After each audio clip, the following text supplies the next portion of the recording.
live in interesting times. Today's stories. New Delhi is hit by a rare summer air pollution alert. Everest braces for its busiest year. In France, there is less and less tolerance for unruly e-scooter riders. Oil tankers are hit by sabotage attacks as Gulf tensions soar. President Trump expects G20 meeting with Xi to be very fruitful. In New York, the trial begins for a police officer in Eric Garner's case. Apple's most ambitious retail store is set for the U.S. Capitol. Curacao vows to stop measles spreading from a Scientology ship. Plus, the Republic of Palau hosts its largest U.S. military exercise in 3 decades.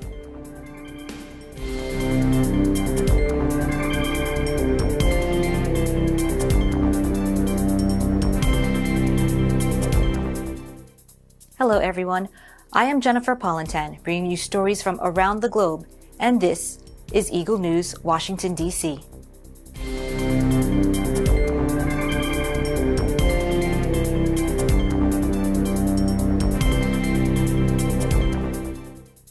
New Delhi suffered a rare summer air pollution alert Monday as dust storms and heat over northern India took smog to hazardous levels. The world's most polluted capital city is blanketed in toxic smog of car fumes, agricultural smoke, and factory waste most winters, but is less severe in summer months. On Monday, the Indian government's air quality index hit very poor, with PM 2.5 particles, the most harmful at 154 micrograms per cubic meter, 5 times the normal safe level. Clouds of dust swirled around the streets, and many people brought out masks, generally used in winter. V.K. Soni, an India Meteorological Department official, said, quote, "Right now, we are in the thunderstorm season. High-speed winds are raising a lot of dust, but we think it is only transient and will change in a day or two when it rains." Pollution levels started rising the day after a top minister promised that Delhi's air would be clean in 3 years because of government action.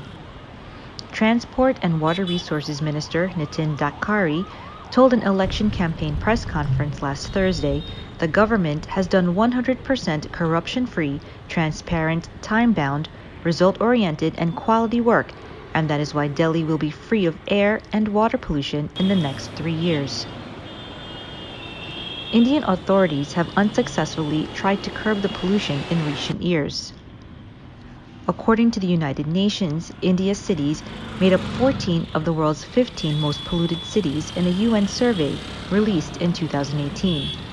Air pollution contributes to hundreds of thousands of premature deaths each year in India. The Delhi region has been described as a gas chamber by the state's incumbent chief minister, Arvind Kejriwal. The pollution in Delhi affects me in various ways, like when I go out from my home and when I come to the roads, I have to take common cloth or mask on my face, so I cannot breathe without my mask, okay? So I feel the pollutant into when I breathe, okay? So it affects me on the various ways, like sometimes I got cough and my skin problems, you can see that is only because of the pollution here in Delhi. We should take care about the pollution, okay? And it is a very serious concern, seriously, so we should think seriously about this, and it is impacting our life each and every manner, so we should avoid everything which is creating pollutions, even our day-to-day life also. So it is not only air pollution, every kind of pollution, so we should also think about that if we want to see our planet flourishing and safe for our next upcoming generation. For the 1970s it was less, and in 21st century it has become a big problem. It should be tackled, it should be solved, otherwise the entire humanity will be affected. As far as Delhi is concerned, it has risen.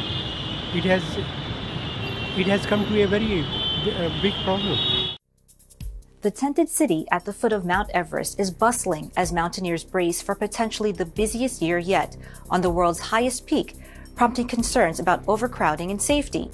According to the authoritative Himalayan database, since Edmund Hillary and Tenzing Norgay made the first ascent in 1953, more than 4,000 climbers have reached the top of Everest. Recent years have seen especially rapid growth, with the mountain opening up to more people as competition between expedition organizers has caused costs to plummet. But rising numbers mean greater risk, a higher chance of bottlenecks as larger teams lumber their way to the summit, potential shortages of oxygen tanks, and increased risks of frostbite and even death. A photo of a huge traffic jam below the summit in 2012 prompted calls for better crowd management and even a cap on the number of permits issued annually. Nepal currently grants permits to all who apply and are willing to pay the $11,000 to scale the 8,848-meter or the 29,028-foot peak. According to the Tourism Department, this year the government has handed out 378 climbing permits. That tops the previous record of 373 in 2017. Most Everest aspirants will need the help of Nepali guides to reach the summit, meaning about 750 climbers will tread the same path to the top in the coming weeks when the weather is expected to be more favorable. And, according to expedition operators, at least 140 others are preparing to scale Everest using the northern route from Tibet, taking the potential total past the 2018 record of 807 when 5 people died. Spring is the busiest time of year on the mountain as the icy winds and bone-chilling temperatures are most forgiving than other times. Even so, the climbing season is short, with ascents expected to begin in the coming days and usually wrap up by the end of May or the first week of June. Ice doctors, the elite Sherpa mountaineers, who set the ropes to the summit for hundreds of paying clients to climb, are currently waiting for a favorable weather window to begin their ascent. But powerful jet streams raging around the top of Everest have expedition operators worried about the number of summit days, raising the likelihood of many climbers going up at the same time. Mountaineering blogger Alan Arnett said that problems could arise at the end of the season due to overcrowding when desperate climbers push onward to the summit despite a narrowing weather window. Arnett said, perhaps Nepal should put a limit like China has done, or the U.S. Park Service for Denali. He said he doubts Nepal will ever do this because there is too much money at stake and they seem unable to refuse business, regardless of the risks. Nepal has raked over $4 million in Everest permit fees alone in 2019, a much-needed source of revenue for the cash-strapped country. Expedition operator Dawa Stephen Sherpa of Asian Trekking conceded that while there are some concerns about overcrowding, mountaineering companies have become better at crowd management and are working together to schedule their teams. He said, quote, "It is also a little too early to talk about whether the weather will impact the summit days," unquote. Many of the climbers are now completing their acclimatization ascents.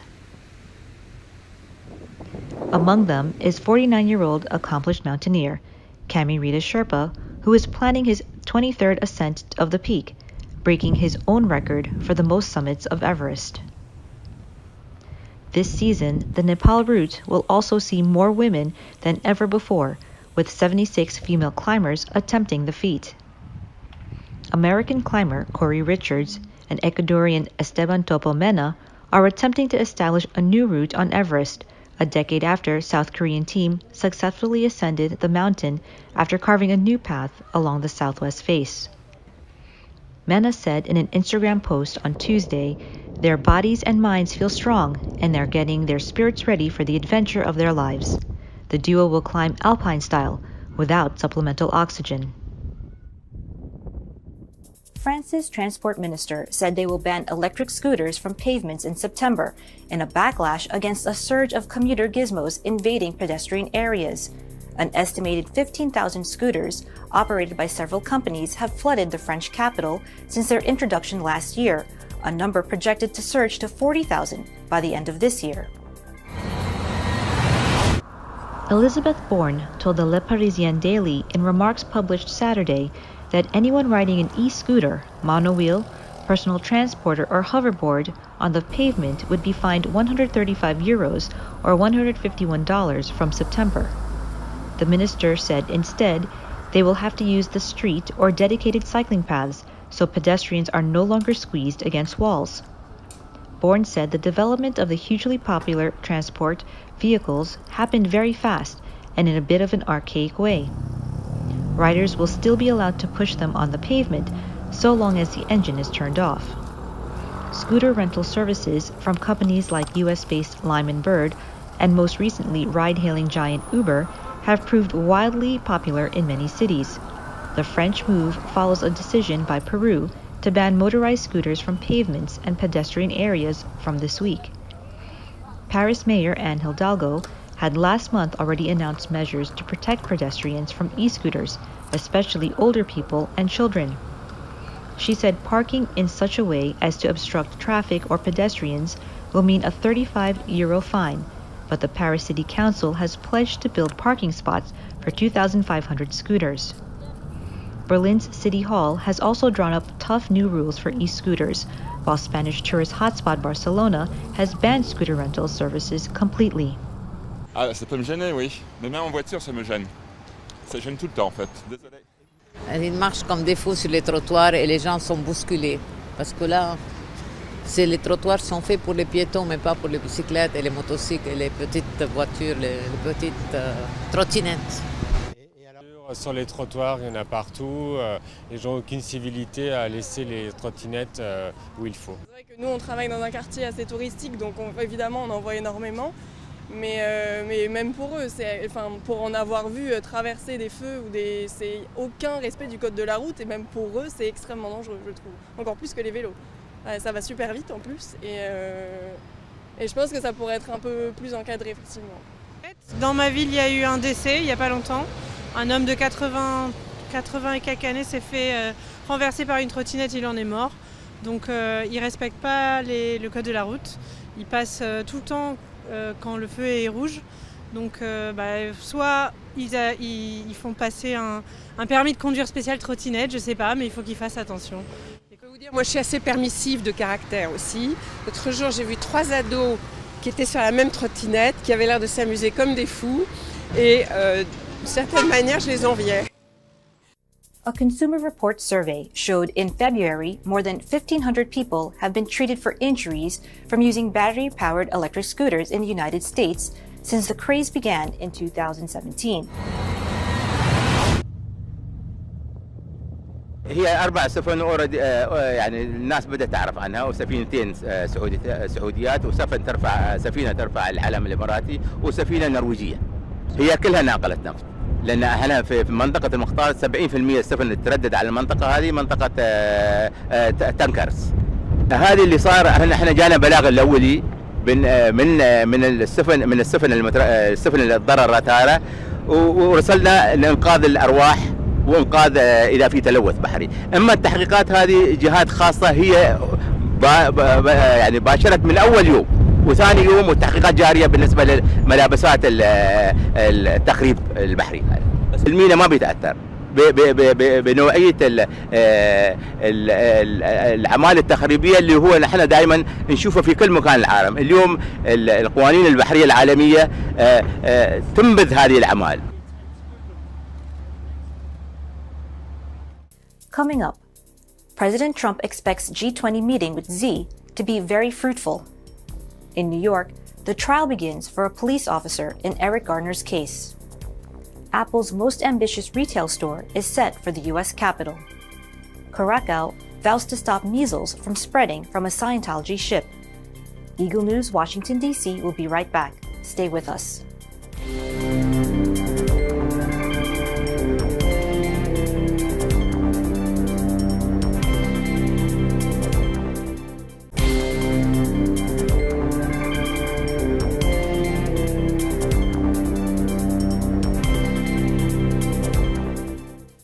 Welcome back. You are watching Eagle News, Washington, D.C.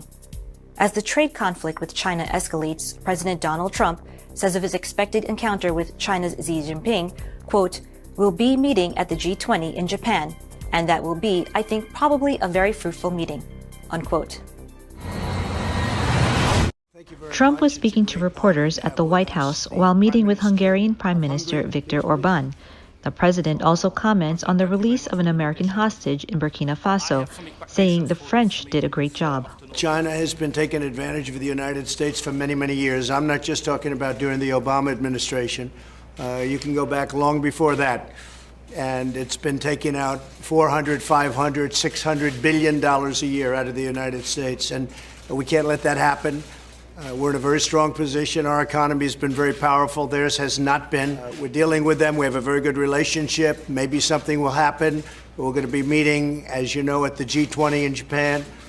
And that'll be, I think, probably a very fruitful meeting. But we're taking in right now hundreds of billions of dollars. We're taking in billions of dollars of tariffs. That there has never been anybody that's been so tough on Russia, but at the same time, we're going to end up getting along with Russia. It makes sense to get along with Russia. Nobody sanctioned Russia like I have. The trial begins for police officer in Eric Garner's case in New York.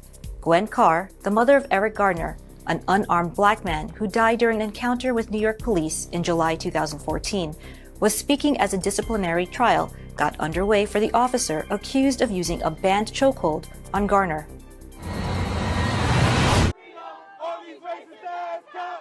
It's been 5 years. 5 years we've been on the front line trying to get justice, and they're still trying to sweep it under the rug. We need all the officers who killed my son that day. We all seen the video. We all sit and watch him being murdered. Not nationally, but worldwide. We've seen this. And they're still playing games. They was trying to cancel this trial right up to the very moment. Pantaleo is not the only one on trial. The City of New York Police Department is on trial. Will you allow someone to stay within the police ranks that is on film choking a man, and it has been stated that caused his death? That's the only question left. They thought they would run the clock. We're still here, we'll be here, and again, the NYPD is on trial. Half store, half museum, Apple's new location in the U.S. Capitol within a historic landmark is being described as the most ambitious project for its retail operations. The project, launched in 2015, entailed a meticulous restoration of the marble facade 1903 building, originally designed as a public library and paid for by industrialist Andrew Carnegie, who died in 1919. Apple funded the renovation and will use one of the 3 floors for its retail store and education programs, with the remainder dedicated to local historical exhibits. Apple development team leader Mike Brown said, quote, "This is really our gift to the city. We've looked around D.C. for a long time for a location that was worthy of our nation's capital." Apple declined to reveal how much was spent on the renovation, which was reported to cost more than $30 million. Brown said the project was the most ambitious for the iPhone maker because of the size of the building, some 6,000 square meters or 64,000 square feet, and its historical significance. Located in the city's Mount Vernon Square, the building will reopen with a research library, 3 galleries, and a museum store owned and operated by the Historical Society of Washington. Apple Chief Design Officer Joni Ive said in a statement, "He loves the synergy between old and new, the juxtaposition of the historic fabric and contemporary design." Apple worked with conservation experts to preserve the historic facade, adding new elements of original Vermont marble and restored 20th century design elements in the interior space. Chris Braithwaite, head of Apple Retail and Design, said, "We have a tremendous amount of respect for the history and the original intention of this building." According to Brown, Apple sought to avoid commercial promotion, with the only elements too modest-sized and removable corporate logos on the facade. Stefan Behling, one of the architects on the project with the London firm Foster & Partners, said Apple sought to maintain the character of the original design in the renovation. I think it is almost one of the greatest challenges to be part of a building's journey for, let's say, for a few years. these buildings might last hundreds of years. So as you are involved with a building, you have to do something which is very respectful with the old building, but on the other hand, give the building, help the building to go through the next phase of its life. The Dutch territory of Curaçao said Saturday it would do what it was needed to prevent measles from spreading from a Scientology cruise ship after a cruise member came down with the disease. The free winds, which left the Caribbean island of St. Lucia on Friday, arrived back at its home port of Curaçao on Saturday. According to St. Lucia authorities, there were about 300 people aboard on the ship. The Curaçao government said it would take all necessary precautions to handle the case of measles on board the Freewinds, including vaccinations. It said in a statement, an investigation will also be done to determine who will be allowed to leave the ship without posing a threat to the population of Curaçao. The vessel is moored in an area not accessible to the public. Quoting its correspondent in Curaçao, Dutch broadcaster NOS said 3 health officials had gone aboard to examine passengers.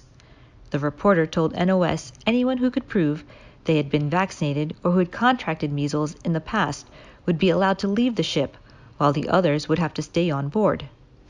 The Curaçao government said it is imperative to make all efforts to prevent a spread of this disease internationally.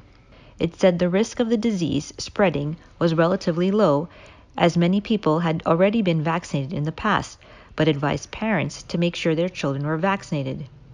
The Church of Scientology says the 440-foot or 134-meter vessel is used for religious retreats and is normally based in Curaçao. The vessel had arrived in St. Lucia from Curaçao on Tuesday when it was placed under quarantine by health authorities because of a measles patient, said to be a female crew member. The resurgence of the once eradicated, highly contagious disease is linked to the growing anti-vaccine movement in richer nations, which the World Health Organization has identified as a major global health threat. We don't have an outbreak of measles in Curaçao.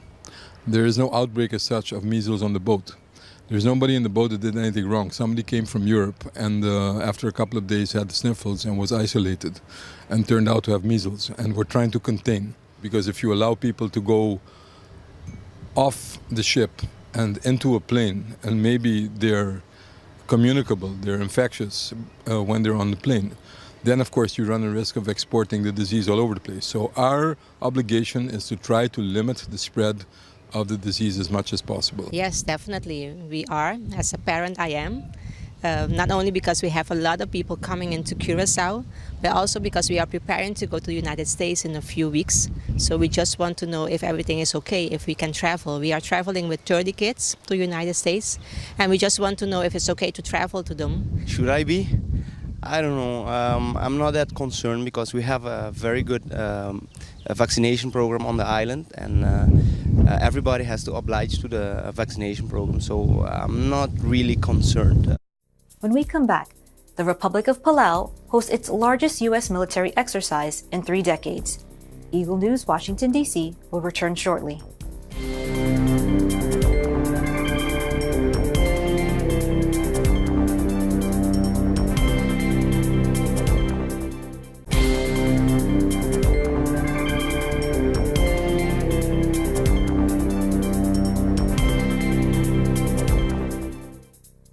This is Eagle News, Washington, D.C., and I am Jennifer Polantan. Through economic and military assistance, the U.S. is required to uphold its compact or agreement of free association with Western Pacific nations like the Republic of Marshall Islands, the Federated States of Micronesia, and the Republic of Palau. Eagle News correspondent Francesca Joy Moran gives us a recap of a U.S. military exercise that recently took place in her part of the world. Take a look.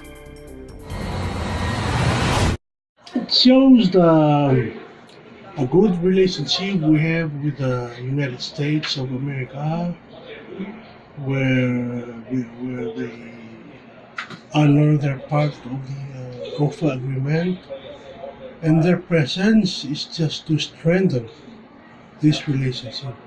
Upon arrival at Koror's International Airport, soldiers from the U.S. Army demonstrated how to secure an airfield with the collaboration of the Palauan security forces. This was the first of many training events during Exercise Palau, which served as a demonstration of America's commitment to the long-term security of Palau as outlined in the Compact of Free Association, or COFA, between the two governments. Both nations also trained and exchanged ideas in several areas, such as law enforcement and border security. A veterinarian outreach program also took place at the Palau Animal Welfare Society, or PAWS, in Koror. There, U.S. Army veterinarians and PAWS counterparts partnered to aid the community in providing basic animal health care for pets. Other American personnel visited the school to provide free assistance, as well as to teach the children about the importance of staying healthy. Because Palau has quite a few doctors on island, and we don't have a lot of specialties in terms of, we have limited services, like we only have a few dentists, and so I think for the Army to bring additional services to the island, it gives the community members access to more more unlimited or more services beyond what we can offer on the island, and so it also gives us, teaches us innovative ways to teach the community members to take care of their health. Many of the local residents that Eagle News spoke reacted positively to this recent U.S. presence. Others had mixed opinions but declined to be interviewed. My reaction is reassurance and confidence that if anything should happen in the world, our safety will be part of the United States strategy in keeping the region safe. Exercise Palau falls under the U.S. Army's Pacific Pathways concept, which aim at strengthening relationships and help to ensure that Palau and other island nations build sustainable, resilient, and inclusive economic growth. Reporting from Koror, Palau, this is Francesca Joy Miran, 125. Thanks, Francesca. That is today's Eagle News, Washington, D.C. Join us tomorrow for stories that matter to you. Visit our websites at Eaglenews.PH and EagleNewsLive.com. Like us on Facebook and follow us on Twitter at twitter.com/EagleNewsPH. Thank you for watching. I am Jennifer Polintan, and I am one with 25.